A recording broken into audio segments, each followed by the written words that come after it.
I think that every parent struggles to become better because they are stuck in this shame cycle. And as I mentioned, in the live earlier, is like, am I using shame as a way to punish myself? So this way I will become a better parent? Yes, absolutely. That was what I was doing. I thought that the more that I shamed myself, the harder I was in myself, the more negative I was, the more that would motivate me to become a more kind and loving parent. But what happened was I started focusing in on this negative thing about myself, the maybe the fact that I yelled at my daughter and I was so loud, and I really believed that I was angry. I believed that I was an angry parent.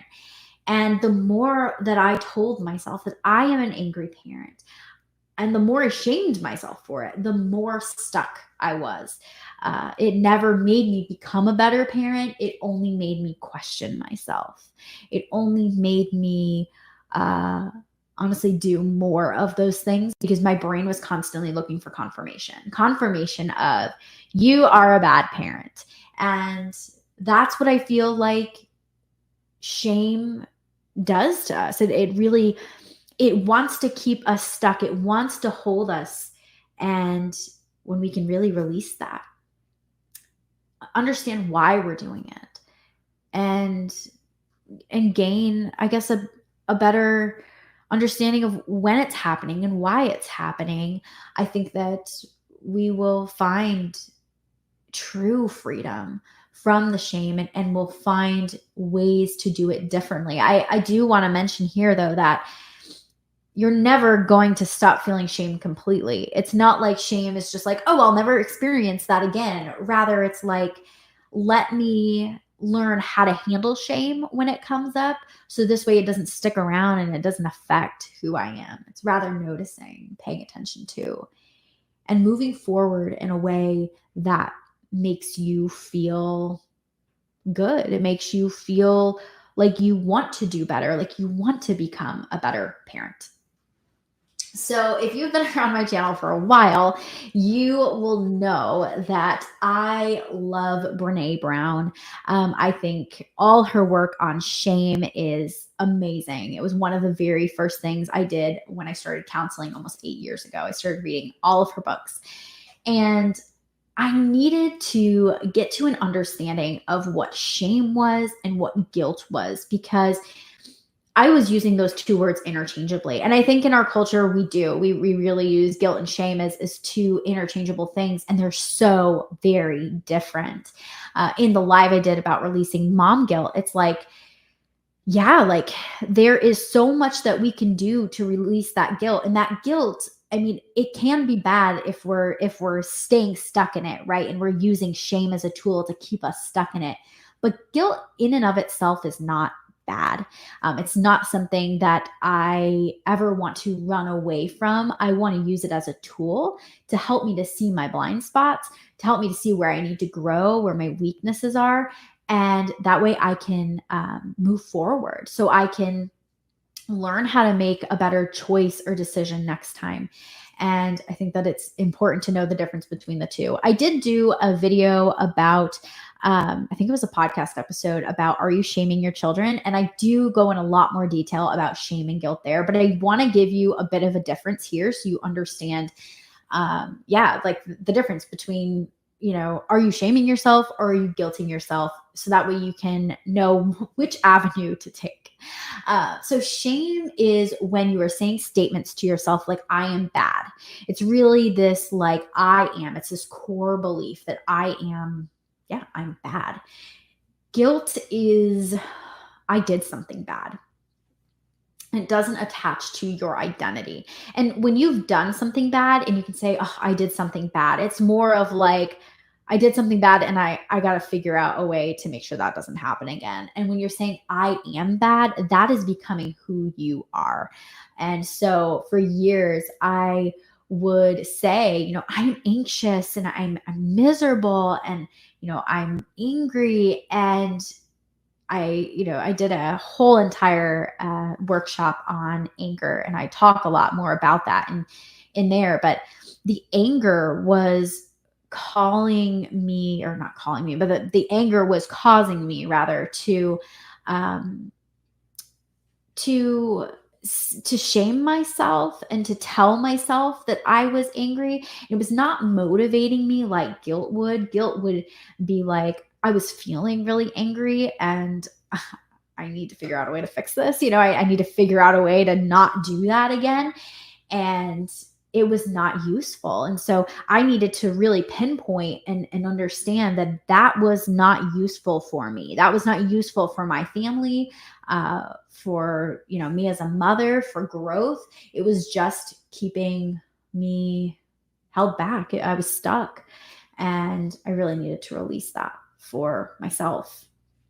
I think, looking back, what I needed to understand was the stories that I had created about myself, such as the I am angry, the limiting beliefs, I am angry, the shame that was caught up within that, because they were so deeply ingrained. I needed to figure out how to repattern them. I needed to figure out how to not let those be on a consistent cycle, right? I needed to figure out how to allow myself to really let them go and release them and be free. And so the first thing is noticing when you are shaming yourself. So this is going to be those moments, which we'll talk about negative self-talk in a bit, but these are going to be those moments where you're saying, I'm a horrible mother.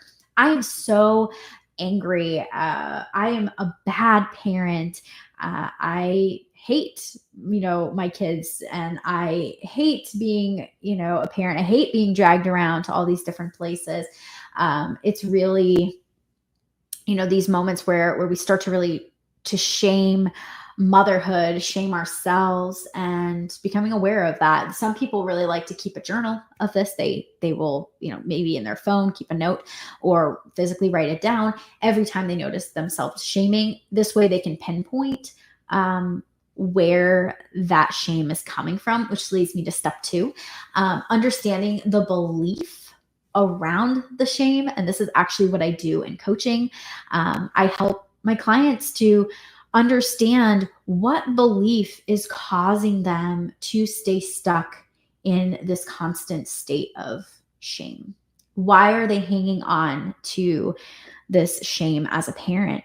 And it's really amazing to see the belief that is probably ingrained from your childhood that is still showing up today. And every time your child does it, you are being triggered. And that to me is so eye-opening when we are able to uncover that. And parents are like, oh my gosh, I had no idea that this belief was rooted, 1, back to my childhood, but 2, it is literally bleeding into every area of my life. And usually it's just this one big core belief that is just keeping us stuck and really just holding us down. The third thing is to create a new belief about yourself. So if you are saying, I am an angry parent, maybe instead you say, I am a peaceful parent. And step 4, which, kind of goes along with step 3 here, is now we got to make a baby step on that. I don't want you to say, okay, great, I am going to be a peaceful parent now. It's not going to happen. You're not just going to become a peaceful parent because you've said, oh, I'm going to be a peaceful parent today. It comes in these very actionable baby steps. And so maybe to become a peaceful parent, let's kind of backtrack. Let's figure out the steps, or let's figure out the behaviors of what a peaceful parent is to you. And maybe one of those steps is you want to take a second before you respond. You don't want to have that knee-jerk reaction when your child does something. So for this week, you're just going to work on taking 1 deep breath, not even 3, but just 1 deep breath every single time your child does something that's triggering for you, or every time you realize that your child has done something that's triggering for you. These small steps, as you start to place them on top of each other, will start to build this new identity and will really help you to let go of that shame.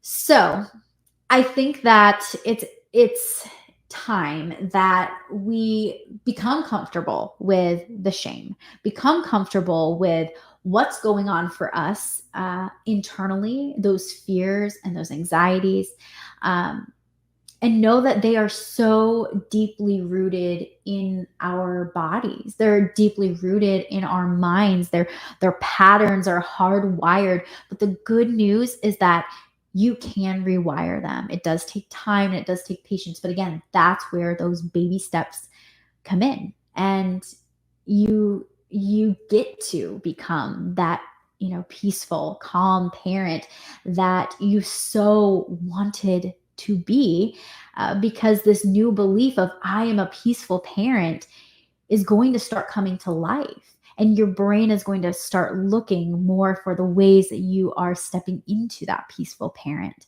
rather than the ways that you are being that angry parent. And one day you're going to realize that there's not as much shame, or maybe even no shame, around who you are. And that belief doesn't even exist. I am angry doesn't even exist. And in that moment, I truly believe that you found freedom and you have found the gateway to fulfilling your potential as a parent.